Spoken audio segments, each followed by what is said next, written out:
prajurit pembela Rasulullah, bangkitlah untuk agama, bangkitlah untuk negara, satukan hati, satukan jiwa. Wahai para pemudi-pemuda, kibarkan panji Al-Mustafa, serahkan jiwa untuk agama, mencari syahid di jalan Allah. Assalamualaikum warahmatullahi wabarakatuh. Alhamdulillahi rabbil alamin, wa bihi nasta'inu ala umurid dunya waddin. Asyhadu an la ilaha illallah wa asyhadu anna Muhammadan abduhu wa rasuluh. Allahumma salli ala sayyidina Muhammad wa ala alihi wa sahbihi ajma'in. Amma ba'd. Faqad qala Allah subhanahu wa ta'ala fi kitabil karim wa huwa asdaul qailin. A'udzu billahi minasyaitonir rajim. Bismillahirrahmanirrahim. Ya ayyuhalladzina amanu taqullaha haqqa tuqatih wa la tamutunna illa wa antum muslimun. Wahai orang-orang yang beriman, bertakwalah kalian kepada Allah dengan sebenar-benarnya takwa. Jangan takwa pencitraan, jangan takwa karena pilpres, tapi takwalah dengan sebenar-benarnya takwa. Wala tamutunna, dan janganlah kamu mati illa wa antum muslimun, kecuali dalam keadaan beragama Islam. Ini berarti bahwa ini ayat Jumat dibacakan khatib. Tidak sah khutbah Jumat bila khatib tidak membaca ayat ini. Dan rasa-rasanya ayat ini sangat sulit diterima akal sehat. Ya, coba lihat. Dan janganlah kamu mati. Berarti mati kita yang ngatur. Weh, dasar yang kau mati ya? Berarti mati mau-maumu. Enggak kan, mati bukan kita yang ngatur. Mau atau tidak pasti mati. Orang kaya mati, orang miskin mati. Artis mati. Mati tuh banyaknya artis yang sudah wafat. Ustadz mati. Ya belakang sedikit. Kalau Ustadz duluan siapa yang ngisi kajian? Kan semua mati. Berarti yang jadi masalah bukan matinya. Yang jadi masalah illa wa antum muslimun, kecuali dalam keadaan beragama Islam.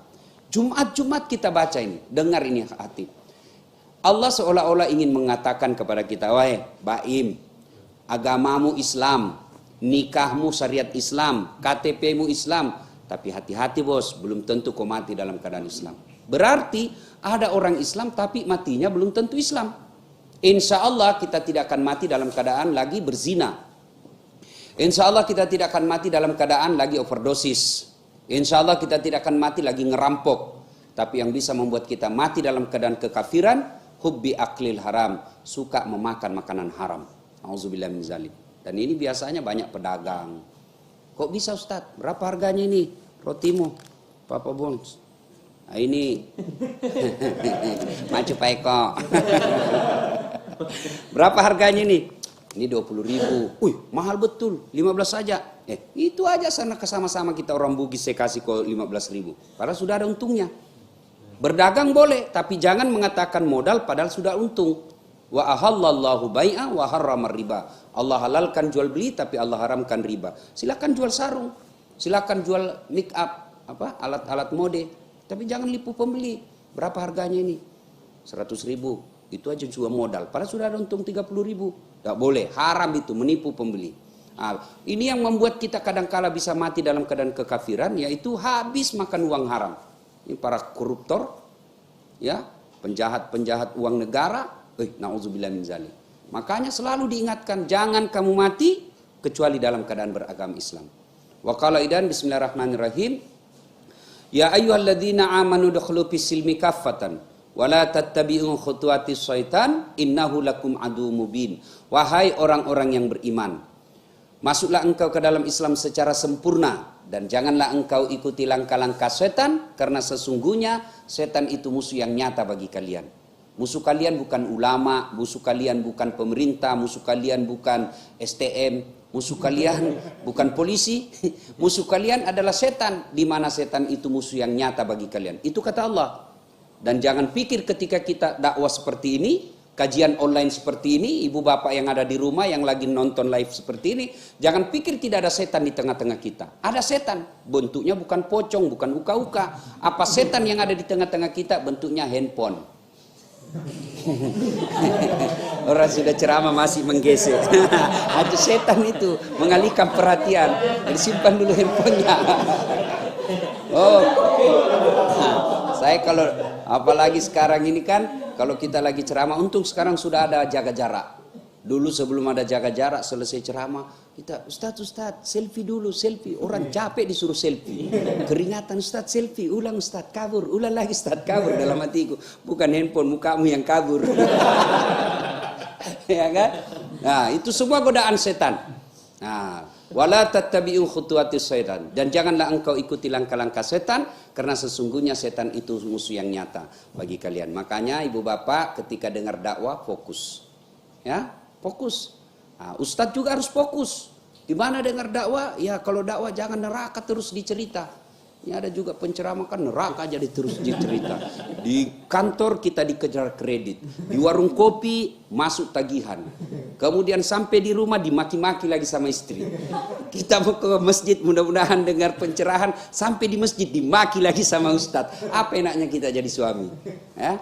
Jadi, nah itu cuma ustadz juga harus memberikan dakwah yang membuat orang tidak tergoda dengan setan. Ya, Bapak saudara-saudara sekalian. Waqala idan bismillahirrahmanirrahim. Innallaha wa malaikatahu yusalluna ala nabi. Ya ayyuhalladzina amanu sallu alaihi wa sallimu taslima. Sesungguhnya Allah dan para malaikatnya, subhanallah. Allah perintah puasa, Allah tidak puasa. Allah perintah haji, Allah tidak menunaikan ibadah haji. Allah perintah solat, Allah tidak menunaikan ibadah solat. Tapi ketika Allah perintah kita bersolawat, innallaha wa malaikatahu, Allah dan para malaikatnya bersalawat kepada Rasulullah Muhammad SAW, maka wahai orang-orang yang beriman, bersalawatlah kalian kepada Rasulullah dengan sebaik-baik salawat. Jangan salawat sambil merokok. Allahumma sholli sallam. Wah, itu tidak benar itu.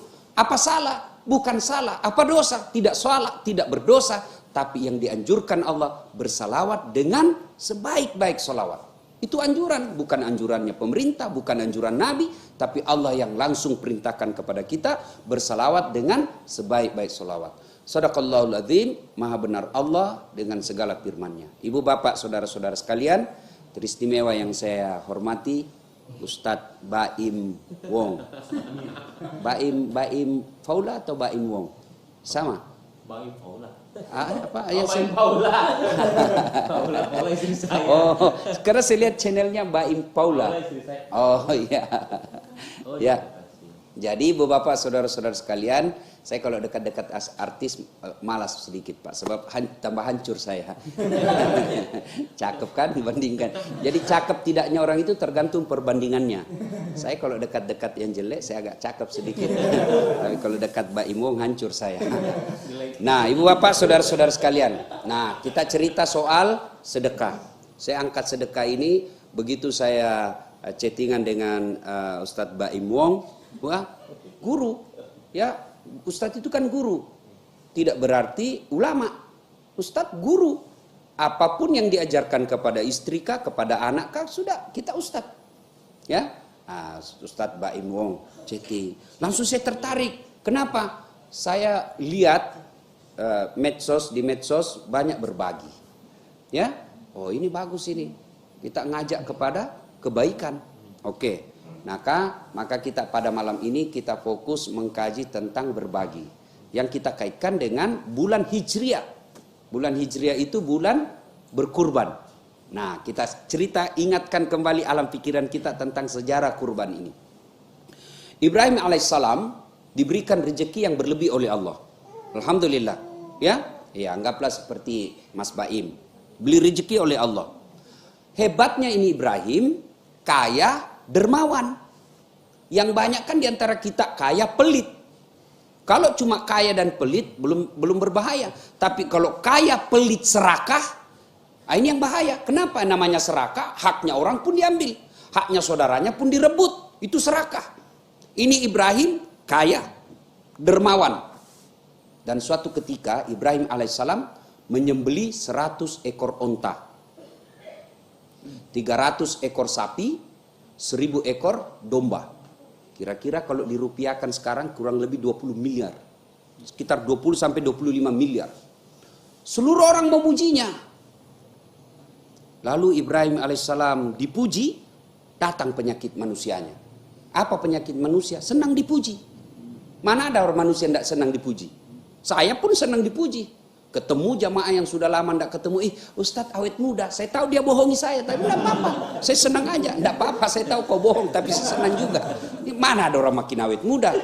Nah kan, wih tambah ganteng, saya tahu dia bohongi saya ini, tapi tidak apa-apa, karena memang penyakit kita ini senang dipuji. Dan tidak apa-apa, puji orang, itu bagian dari akhlak mulia, memuji orang. Kan bayangkan kalau baru ketemu kita 10 tahun langsung, kok tambah jelek. Oke lah, kau tidak kasih saya duit tapi jangan kau bilang saya jelek. Ya, nah, Ibrahim alaihissalam datang penyakitnya, dipuji, hebat kau Ibrahim. Muncul penyakit, orang Bugis bilang kapujian. Ya, lalu dia bilang Ibrahim, kecil mas bro, ini binatang. Andai ada anakku juga kupotong. Kalau lepasan ngomong, karena waktu itu memang Ibrahim belum punya anak. Sama anggota DPR toh. Pilih saya bos. Kalau kau pilih saya, ini nomor HP saya. Telepon 24 jam. Begitu terpilih, dia ganti nomor HP-nya. Nah, Ibrahim alaihissalam berkata, ini tidak seberapa. Andai saja anakku pun saya sembelih. Karena waktu itu belum punya anak. Ringkas kisah. Akhirnya, bertahun-tahun tidak punya anak, didesaklah oleh istrinya Siti Hajar, Siti Sarah.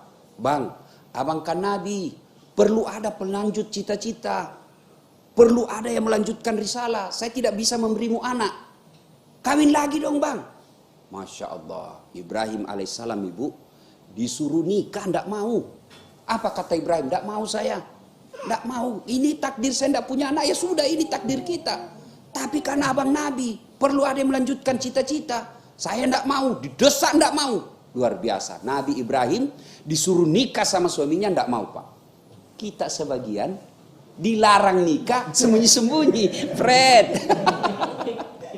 Kemudian, akhirnya desak-desak, dia terima.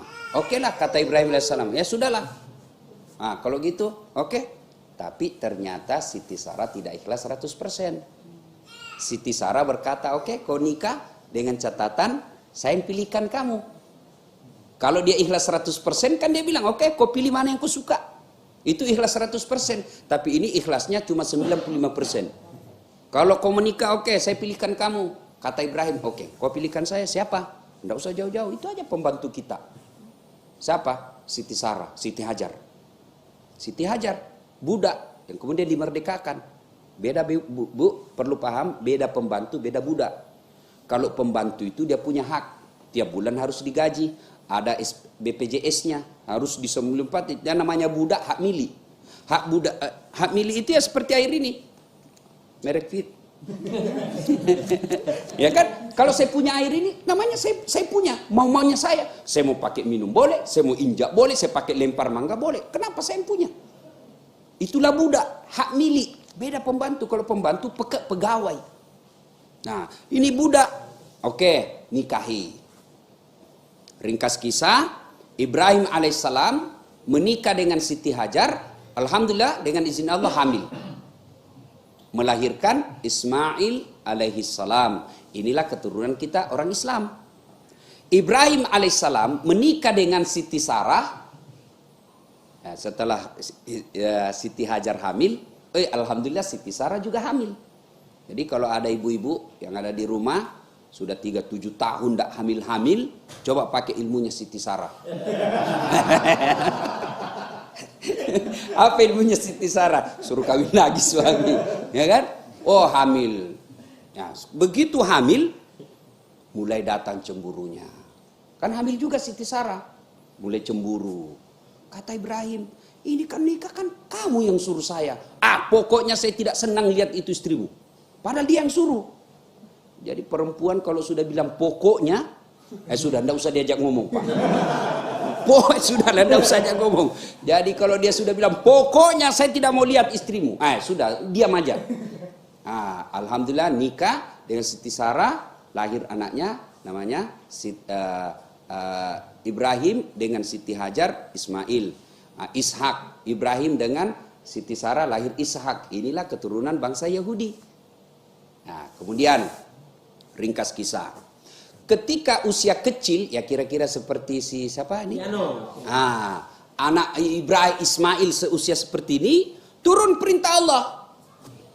Ibrahim, kau tinggalkan itu kampungmu. Kemana? Kau ikuti saja. Jalan kau menuju ke satu tempat. Kemana? Ikuti aja. Kemana? Kata Ibrahim alaihissalam kepada istrinya Siti Hajar, bawa itu, kita jalan. Kemana? Saya juga tidak tahu. Ini perintah Allah. Sudah, bawa jalan. Begitu tiba suatu tumpukan batu, Allah kemudian berfirman lagi, Ibrahim, kau simpan anak dan istrimu, Siti Hajar dan Ismail di tumpukan batu itu. Tumpukan batu. Kau pergilah ke suatu kota, namanya Hijaz. Ini Hijaz, Makkah sekarang. Namanya dulu Hijaz, yang sekarang namanya Makkah. Ya. Tiba di tumpukan batu, lalu Allah lagi perintahkan, kau simpan anakmu di situ, kau tinggalkan, kau balik ke kampungmu. Bayangkan, tengah padang pasir, tidak ada satupun manusia, tidak ada tumbuhan. Allah perintahkan Ibrahim, kau simpan anakmu Ismail di situ dengan istrimu, kau balik ke kampungmu. Ibrahim alaihissalam diperintah, apa kata Ibrahim alaihissalam? Sami'na wa ata'na. Saya dengar dan saya laksanakan. Ibrahim tidak banyak bertanya, ya Allah, kenapa? Sempat Siti Hajar bertanya, kalau bahasa kami di Sulawesi Daeng, Mas, teganian kau tinggalkan kami di sini. Kau lihatlah ini padang pasir, tidak ada pohon, tidak ada air, tidak ada sumber kehidupan. Kau lihat ini anakmu kecil, masa kau mau tinggal? Kata Ibrahim alaihissalam, saya pun tidak tega yang. Tapi jangan ketawa kalau ya. Tentu dalam hadis tidak ada. Ini bahasanya Ustadz Das'ad supaya enak-enak didengar kan. Kalau saya sangat kaku lidah saya berkata sayang. Akhirnya, oke. Mendengar ini kira-kira ibu-ibu kalau diperintah sama suami, kau tinggallah di situ. Saya mau pergi dulu. Kira-kira ibu-ibu masih bisa ngamuk, protes. Tapi Siti Hajar tadinya bertanya dan tidak mau terima. Begitu, kenapa kau tinggalkan kami? Apa kata Ibrahim alaihissalam? Ini perintah Tuhan. Mendengar perintah Tuhan, Siti Hajar pun berkata, Sami'na wa ata'na. Saya dengar dan saya taati. Subhanallah. Nah, ini pelajaran pertama ibu. Ketika suami menyampaikan itu perintah Allah, tidak usah banyak bicara. Ya, istri tidak boleh keluar rumah tanpa izin suami. Tidak usah tanya kenapa. Kok bisa? Perintah agama. Sudah, diam aja. Kalaupun diberikan penjelasan, alhamdulillah. Kalau suami tidak tahu agama, ya sudah, cari googling. Kenapa istri dilarang tinggal rumah? Keluar Das Atlatif. Jangan lupa like and share. Sudah. Nah, ini perlu saya jelaskan ibu ya. Kenapa seorang istri tidak boleh keluar rumah tanpa izin suami? Kenapa? Sebab dosa-dosanya istri ditanggung oleh suami. Kenapa suami tidak boleh, tidak harus minta izin ketika mau keluar sama istri? Bukan wajib, hanya pemberitahuan, anjuran saja. Kenapa? Karena dosanya suami tidak ditanggung sama istri. Istri harus, kenapa? Yuk jalan salah, kami suami yang masuk neraka. Beda istri. Suaminya tukang judi, suaminya rampok, suaminya pezina, istrinya soleha, tidak ada urusan.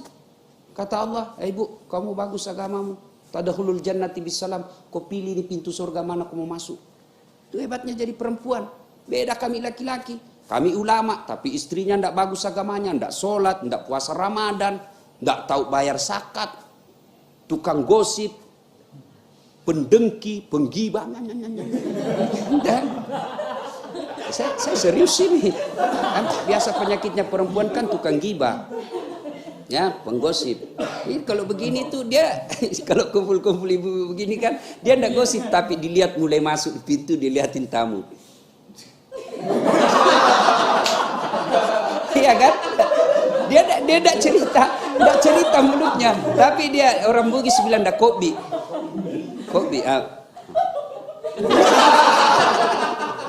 Itu penyakitnya kan?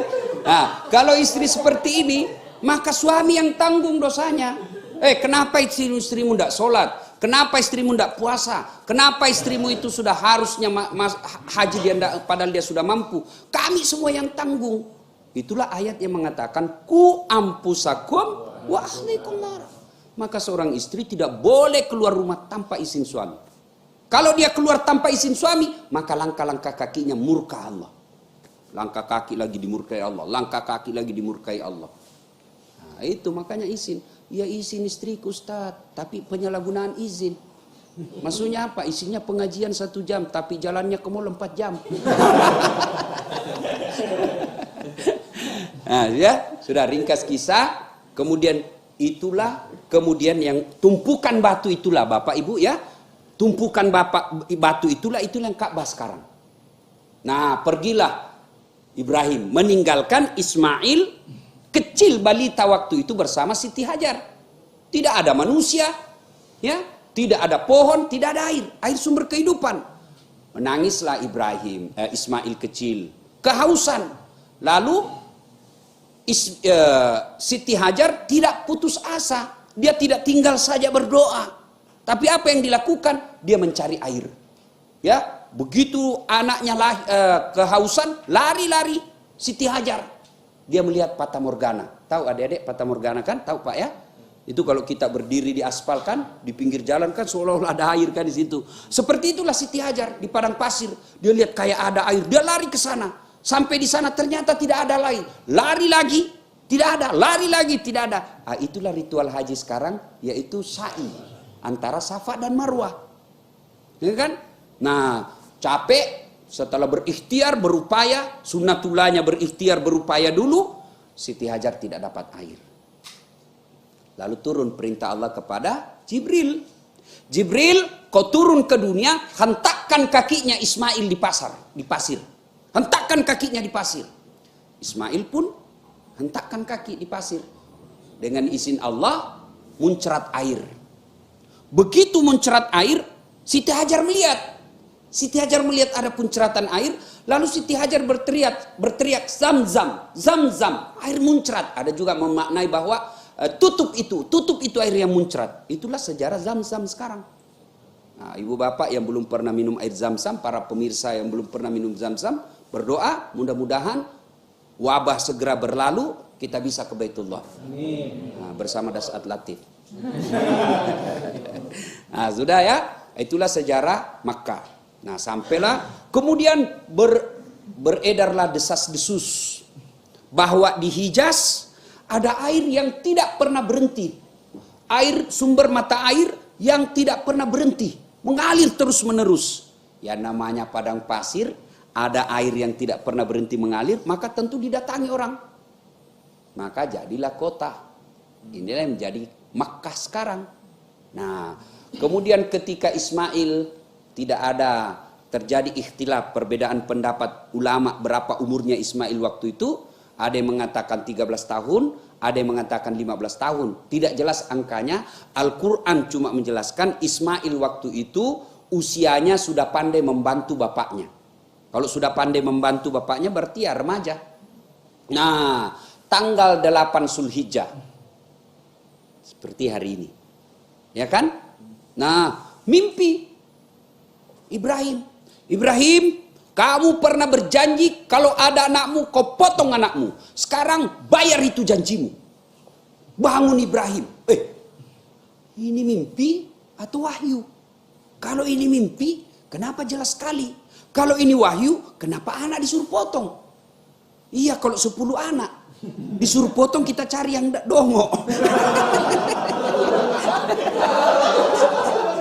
Dan saat potong anakmu, mana yang beling-beling ini? Ini anak yang lama dinanti, di permata suatu waktunya disuruh potong. Berpikir Ibrahim, ini wahyu atau mimpi? Ini wahyu atau mimpi? Maka tanggal 8 Zulhijjah kita sekarang disebut hari Tarwiyah. Yaitu hari berpikir-pikir. Ya kan?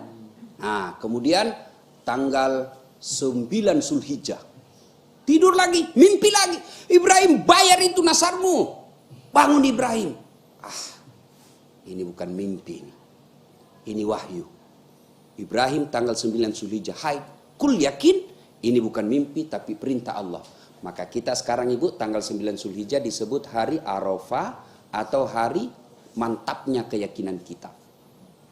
Nah, Setelah itu diberitahukan tanggal 10 Zulhijjah, diberitahukanlah istrinya, sayangku, kan suruh Nabi itu romantis sama istri. Bapak-bapak contohlah ini Ibrahim, pulang panggil istri dengan sayang. Jangan seperti ada cerita, wallahu alam benar atau tidak, sudah pensiun. Setiap dia panggil istrinya selalu sayang. Sayangku, ada tamu. Sayangku, buka pintu. Sayangku, bikinkan teh. Didengarlah cucunya nih. Ih, kakek romantis betul. Setiap panggil nenek sayang. Dia panggil cucu. Jangan kau ribut. Kenapa? Saya lupa namanya nenek.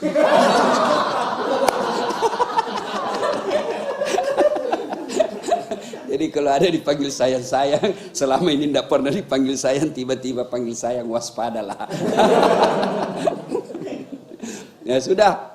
Nah, kemudian dia panggil istrinya. Tolong mandikan Ismail, berikan parfum, pakai baju yang baru. Untuk apa bang? Saya mau jalan-jalan. Oke. Udah. Nah, Ibrahim alaihissalam lalu menceritakan ini kepada anaknya. Nah, saya diperintah Allah untuk menyembelih kamu. Coba, menurut kamu bagaimana? Nah, ini dengar ini pada orang tua nih. Dengar ini pelajaran berharga. Ibrahim alaihissalam nyata bahwa yang diperintahkan ini wahyu, kebenaran, tapi masih diajak anaknya diskusi. Ini yang banyak dilanggar orang tua. Dia yang gagal jadi dokter, anaknya dipaksa jadi dokter. Padahal anaknya suka menggambar. Ajak diskusi anak. Nah, saya sih maunya kau jadi dokter. Tapi menurutmu bagaimana? Saya tidak bisa jadi dokter pak. Kenapa? Otak saya ini tidak bisa menghafal. Anatomi saya susah betul hafal. Saya cocoknya jadi mekanik. Sebab saya suka bongkar-bongkar sepeda. Ah, ikuti. Jangan dipaksa. Ibrahim alaihissalam nyata-nyata perintah Allah masih ngajak diskusi anaknya. Menurutmu bagaimana nak? Saya diperintah Allah untuk menyembelih kamu. Menurutmu bagaimana? Kira-kira kalau anak milenial sekarang, yang gamer, yang pandai main game itu, bukan cuma pandai main game. Saya biasa heran lihat anak-anak sekarang pak. Saya biasa nge-WhatsApp itu sudah pegang 2 tangan masih salah-salah ketik. Ini anak-anak dia naik motor biar dia bisa balas itu. Coba kalau anak-anak sekarang ditanya, nak, saya diperintah Allah untuk menyembelih kamu. Menurutmu bagaimana? Apa jawabannya anak-anak kita sekarang? Pasti jawabannya, ih, bapak, kenapa saya? Nenekku aja sudah tua. Ini benar kan? Kenapa saya masih muda? Kenapa bukan nenekku, kakekku yang sudah mau muka-muka sakaratil maut? Kenapa mesti saya? Saya masih punya harapan hidup lebih lama. Bapak, kakek aja yang sih tinggal 5 tahun. Tapi apa itu jawaban Ismail? Ini yang tadi jawaban anak pintar. Ya kenapa saya pak? Nenekku aja. Ini logis. Namanya anak pintar. Tapi Ismail alaihissalam bukan pintar. Tapi dia soleh. Apa jawabannya? Pak, kalau ini perintah Allah, laksanakan. Jangan bapak ragu-ragu. Saya insya Allah bapak temukan saya menjadi anak yang sabar.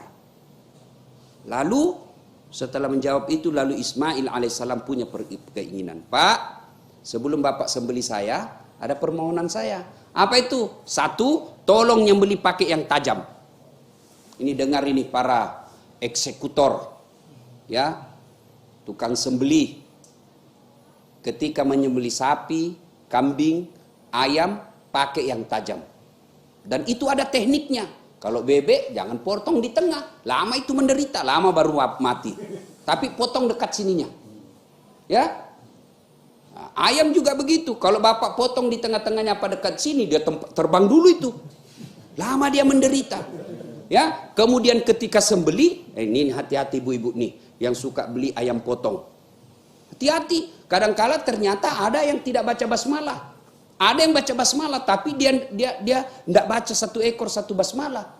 Dia potong ayam 10, dia cuma bilang bismillahirrahmanirrahim kali 10. Tidak boleh bos. 1 ekor 1 basmalah. Itu. Nah, sudah. Nah, kemudian dia katakan, Pak, pakai pisau yang tajam. Yang kedua, bapak sembelih saya tutup matanya. Kenapa? Karena kalau bapak tidak tutup mata, saya yakin Bapak tidak akan tega menyembelih saya. Yang ketiga, tolong ikat kaki dan tanganku supaya saya tidak meronta-ronta kesakitan. Yang keempat, apa itu nak? Tolong baju yang saya pakai jangan sampai tersentuh darah supaya ibuku tidak melihatnya. Dan yang kelima, ketika saya sudah wafat besok-besok, jangan ada anak yang lewat depan rumah seusiaku supaya ibuku tidak bersedih mengenang saya. Baiklah nak, tanggal 10 Zulhijjah menujulah Ismail dan Ibrahim dari rumahnya menuju ke tempat penyembelihan yang itu Mina sekarang. Nah, kemudian tanggal 10 Zulhijjah kita sekarang ini disebut hari An-Nakhar atau hari melaksanakan janji.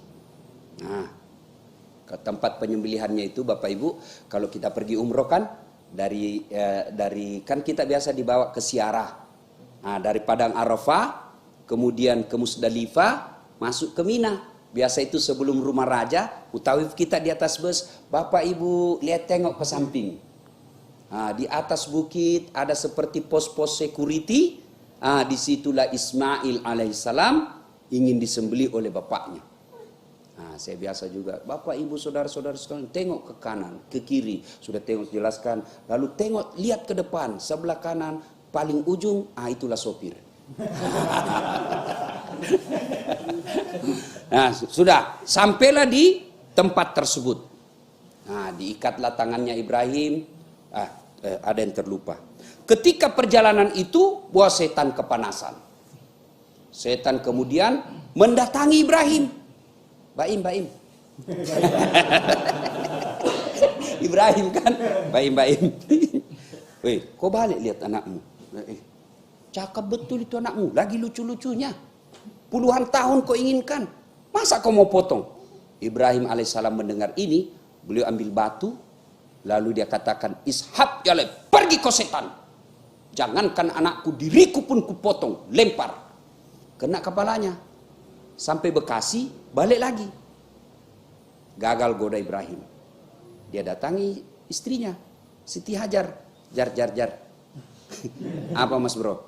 Kau tahu mau dibawa kemana itu anakmu? Saya tahu. Bawa jalan-jalan sama bapaknya. Ih dongok kok. Apa maksudnya? Dia tipu kau suamimu itu. Maksudnya apa? Dia tidak bawa jalan-jalan itu anakmu. Dia mau potong. Sembarang kau bilang kau itu. Mana ada bapak mau potong anaknya? Benar dia mau potong itu. Kok bisa? Katanya perintah Tuhannya. Apa? Perintah Tuhannya. Mendengar ini perintah Tuhannya.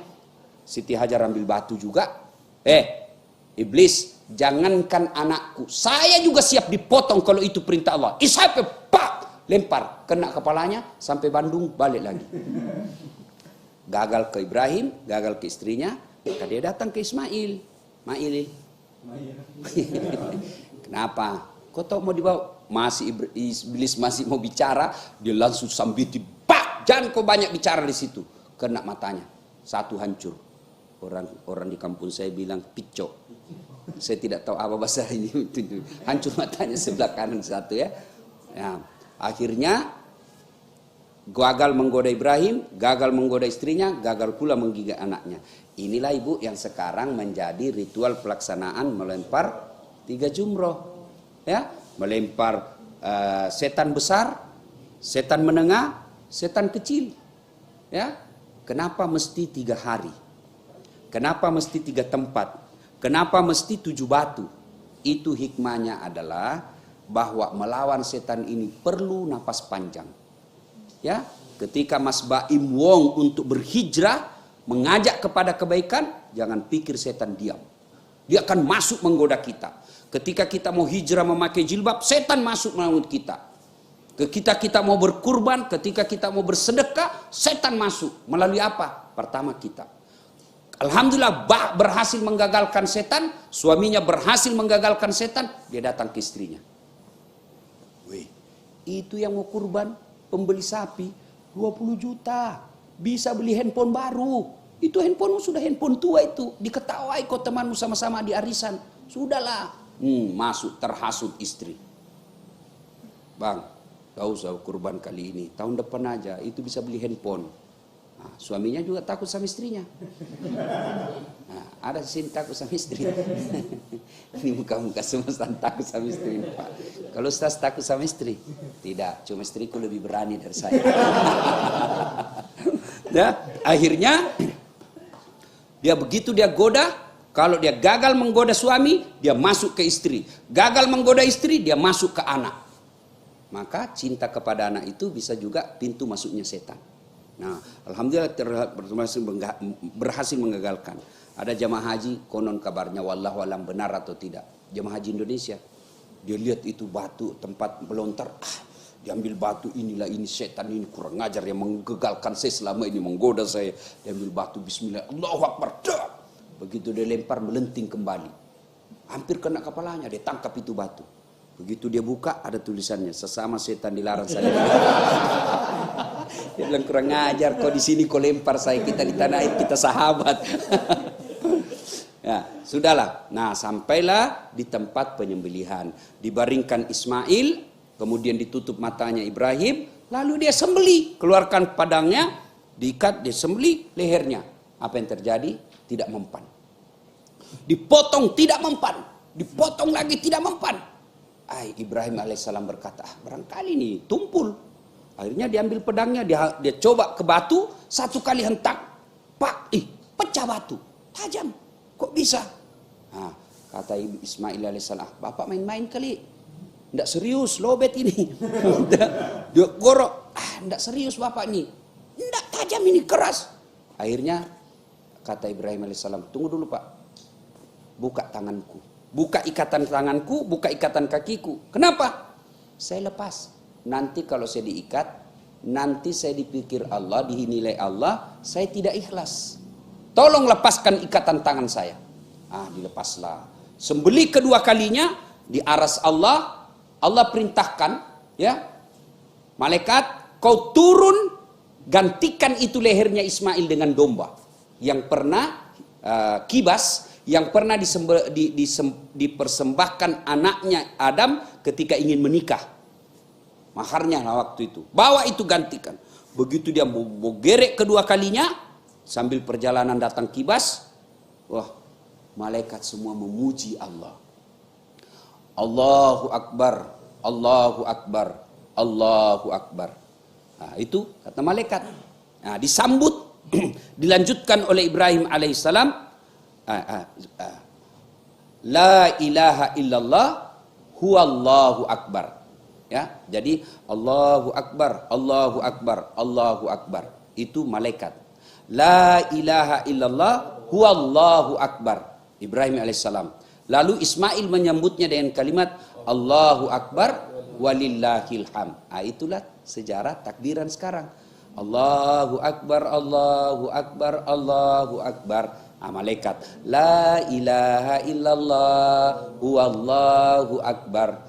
Ibrahim alaihissalam. Allahu Akbar walillahil hamd. Ismail alaihissalam. Inilah anjuran yang dianjurkan dibaca ketika dari rumah ke tempat lebaran, dari rumah ke masjid, dari rumah ke lapangan. Tapi apakah itu yang dilakukan sekarang?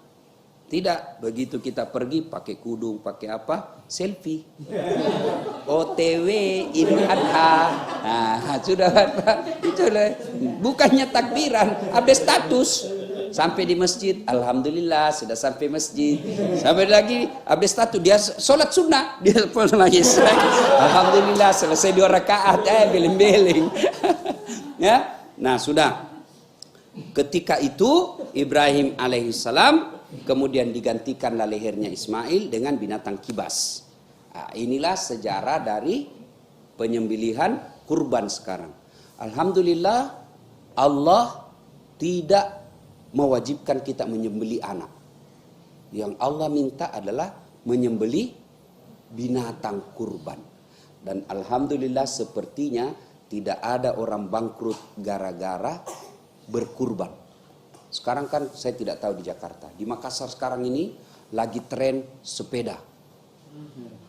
Wah, saya tidak masuk akal harga sepeda, Pak. Ada yang sampai 150 juta. Apa dilarang? Tidak dilarang. Tapi kalau Bapak tidak kurban, ya, Mampu beli sepeda harga 150 juta, kurbannya kambing, beleng-beleng itu Pak, asli bodoh. Bapak sepeda belum tentu membawa amal. Kenapa? Bapak pergi sepeda lihat aurat. Sepeda membuat kita masuk neraka kalau kita lihat aurat. Tapi berkurban itulah yang hakul yakin, itulah harta kita yang tidak bisa diambil alih orang. Rumah mewah seperti rumahnya Mas Baim belum tentu dia yang punya. Mati mendadak, istri yang punya. Ayo. Ayo.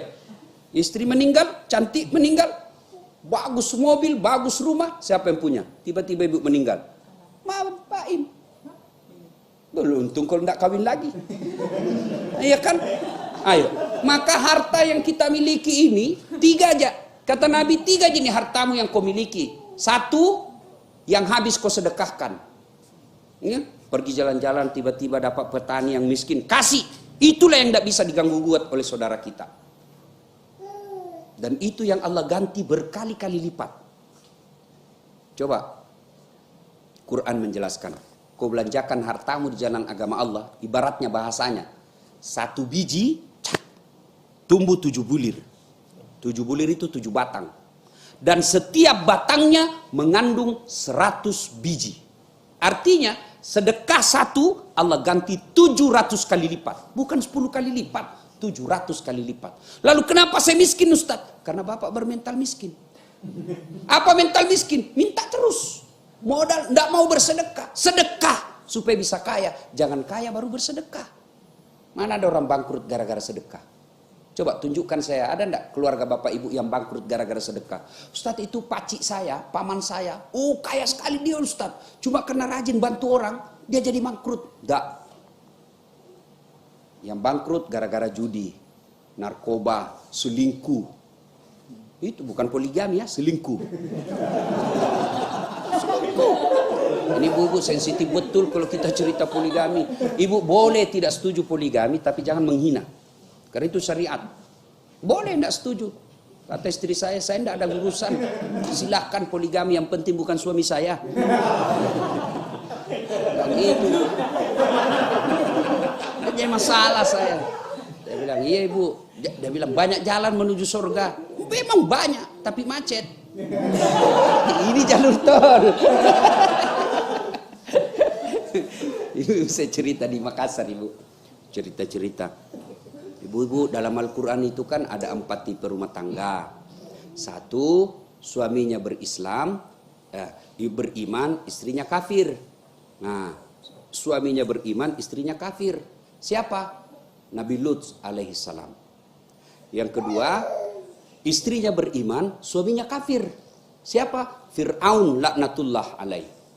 Yang ketiga, istrinya kafir, suaminya kafir. Siapa? Abu Lahab laknatullah alaih.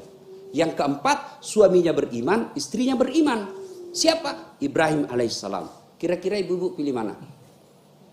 Ibrahim alaihissalam. Tapi ingat, Ibrahim alaihissalam itu 2 istrinya.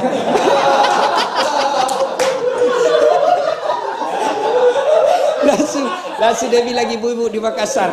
Langsung ibu-ibu bilang di Makassar. Nggak usah Ibrahim Ustaz, Firaun saja.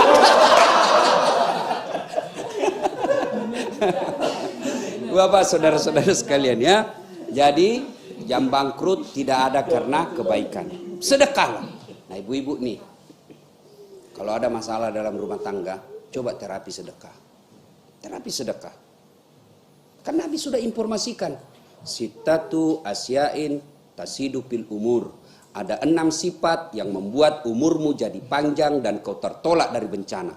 Apa dari 6 itu? Kata Nabi, 1 diantaranya as-sadaqatu. Bersedekahlah. Bersedekah. Jadi ibu-ibu nih misalnya kan tidak mungkin kita bisa ngawasin suami kita 24 jam. Tidak mungkin kita bisa periksa terus HP-nya. Aman periksa HP, diperiksa yang dibawa, ternyata ada yang lain dia sembunyi. Tidak usah, serahkan kepada Allah. Dan jangan biasakan curhat di medsos. Saya biasanya ini saya lihat seleb-seleb sebagian, ya kan sering betul dia curhat di medsos, beleng-beleng. Apa kok curhat di medsos? Memangnya medsos mau bantu kamu? Ya Allah lindungi suamiku. Pret. Minta kepada Allah. Nggak usah cerita sama teman. Ustaz, berat kalau tidak dicerita Ustaz. Siapa yang larang cerita? Cerita silakan, tapi kepada Allah. Cerita kepada teman, ember bocor. Jangan kau cerita ya. Ini kita saudara, tidak bakal bocor ini. Ini rahasia berdua. Demi Allah, tidak bakal rambai. Ini kita berdua. Sudah cerita dia. Jangan ngomong-ngomong. Ini rahasia berdua ya. Sudah dikasih tahu, dia kasih tahu tetangga. Ini tetangga dia pergi pula kasih tahu temannya. Akhirnya satu kampung tahu. Itu masih dari mulut ke mulut. Gimana yang update status? Update status di WhatsApp. Teman WhatsAppnya 2000. Satu langsung 2000 yang tahu perkara rumah tangganya. Tak kusangka kau begitu. Ngapain curhat di medsos? Lebih ngadu kepada Allah. Saya sering kan curhat sama saya ibu-ibu. Ustaz begini. Saya direkam saja. Karena ibu-ibu kalau curhat dengar aja. Dengar. Sudah dengar, saya bilang, Bu, saya ikut prihatin atas masalah ibu. Tapi Bu, saya bukan Allah, saya bukan pemberi hidayah, saya bukan pemberi petunjuk. Nah, tapi Allah Subhanahu wa taala yang memberi petunjuk, ya.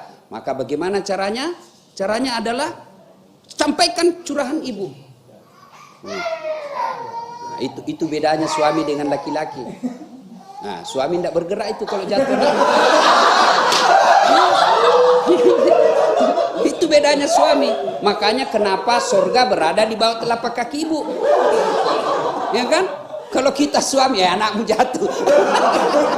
Coba, saya kan sering lihat itu di pesawat. Kan kadang-kala itu ibu-ibu kasihan kalau nangis anaknya. Kalau di pesawat kan sakit telinganya.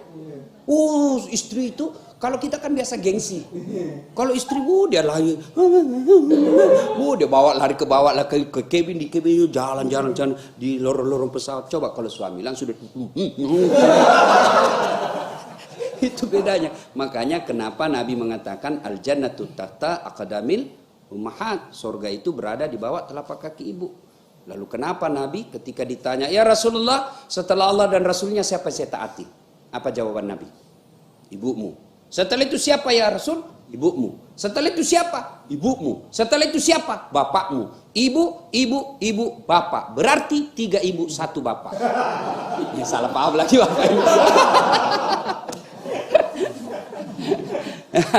Nah, bersedekah. Ya, kembali kepada yang tadi curhat-curhat. Tidak usah curhat sama manusia. Sudah saya dengar curhatan, saya bilang, Ibu, saya bukan pemberi hidayah. Saya hanya bisa mendengar ibu. Coba sampaikanlah curhatan hati ibu itu kepada Allah. Gimana caranya Ustaz? Ya sholat. Saya berdoa Ustaz. Berdoa tapi di Facebook. Sibuknya itu Tuhan mau baca statusmu. Di mana berdoa? Dalam sholat hajat. Berdoa saya tidak tahu Ustaz. Masa ibu tidak tahu berdoa? Apa yang ibu mau? Saya mau suamiku baik. Itulah doanya. Ya Allah berikan saya istri suami yang baik. Berdoa itu Bu, bukan pergi ke toko buku, beli buku, menghafal. Bukan, berdoa itu bukan menghafal. Nanti bingung malaikat.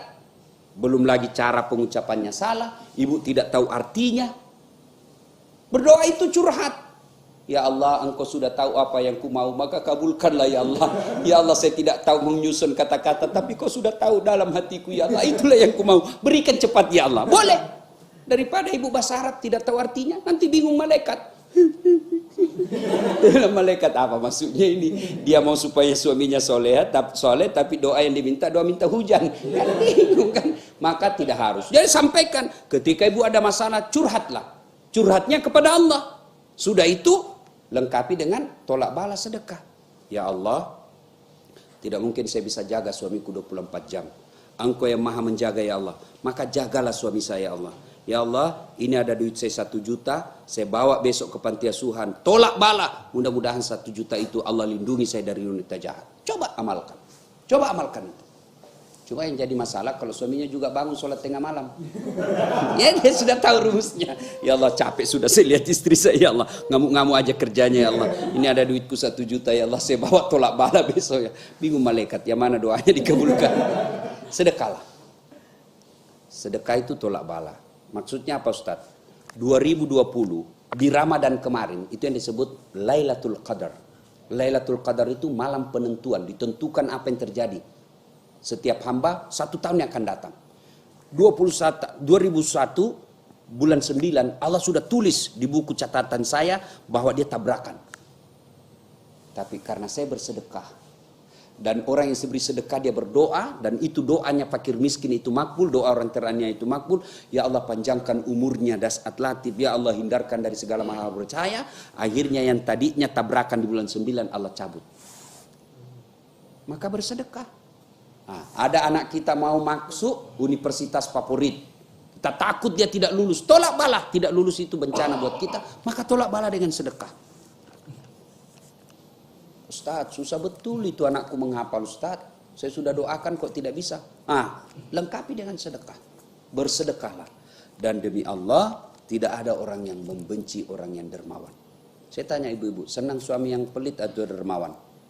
Dermawan. Senang menantu yang pelit atau dermawan, Pak? Dermawan. Senang tetangga yang pelit atau dermawan? Dermawan. Demi Allah, tidak ada senang orang pelit. Bahkan orang pelit sekalipun tidak senang sama orang pelit. Belanjaan kok ke rumahnya pelit itu, padahal dia juga pelit. Maka bersedekahlah. Nah, Ramadan ini, bulan Zulhijjah ini, mari berkurban, Pak. Masih ada waktu. Masih ada waktu. Jangan sampai pembeli pulsa kita bisa beli pulsa setahun 1 juta, tidak bisa beli kambing. Jangan sampai kendaraan kita beratus-ratus juta harganya, sementara belum pernah seumur kita kurban 1 sapi. Nah, mudah-mudahan taklim kali ini menjadi itibar buat kita untuk kembali menumbuhkan girah untuk berkurban. Bersyukur kepada Allah, bukan anak yang dikurbankan, tapi Allah hanya meminta binatang kurban kita. Nah, ibu bapak saudara-saudara sekalian, ini saja tausiah kita pada taklim kita kali ini. Terima kasih atas waktu dan kesempatannya. Lebih dan kurangnya mohon dimaafkan. Assalamualaikum warahmatullahi wabarakatuh. Waalaikumsalam.